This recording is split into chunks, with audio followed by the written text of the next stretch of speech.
श्री स्वामी समर्थ। प्रहर सेवेबद्दल तुम्हाला माहिती आहे का? 28 नोव्हेंबर पासून ते 5 डिसेंबर पर्यंत दत्त जयंती सप्ताह चालू होत आहे। या सप्ताहाचा आत्मा म्हणजे प्रहर।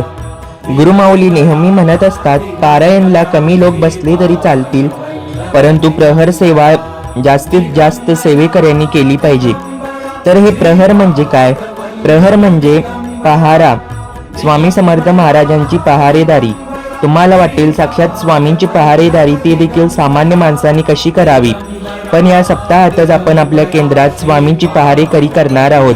ही एकमेव अशी सेवा आहे ती फक्त वर्षातून 2दाच करण्याची संधी आपल्याला मिळत असते।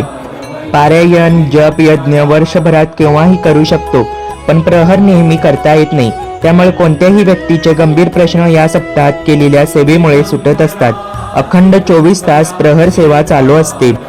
स्त्रियांना सकाळी 8 ते रात्री 8 या वेळेत, तसेच पुरुषांना रात्री 8 ते सकाळी 8 पर्यंत प्रहर सेवा करायला मिळते। त्यामुळे आपल्या वेळेनुसार जमेल तेवढी प्रहरची सेवा करावी। महाराज आपल्यासाठी संपूर्ण वर्षभर दिवस रात्र प्रहर करत असतात, मग आपण प्रहर सेवेसाठी मागे काय राहायचे?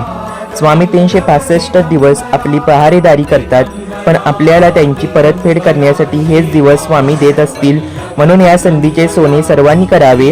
ह्या प्रहर सेवेची नोंद चित्रगुप्त वहीमध्ये केली जात नाही। या सेवेची नोंद प्रत्यक्ष स्वामी समर्थ महाराजच घेत असतात। प्रहर सेवा केंद्रामध्ये कशी करायची ते आपण बघूया। स्वामींच्या दरबारात 2 सेवेकरी विणावादन, 2 सेवेकरी जपमाळ आणि 2 सेवेकरी स्वामी चरित्र सारामृत वाचत असतात।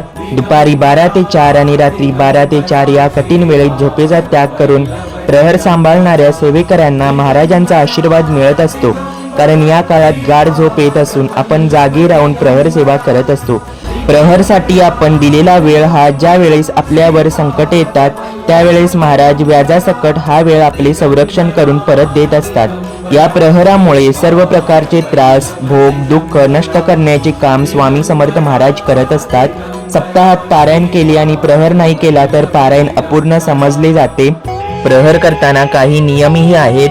प्रहर बदलताना एका वेळेस एकच सेवेकरी बदलावा। प्रहर करणाऱ्यांनी आपापसात बोलू नये।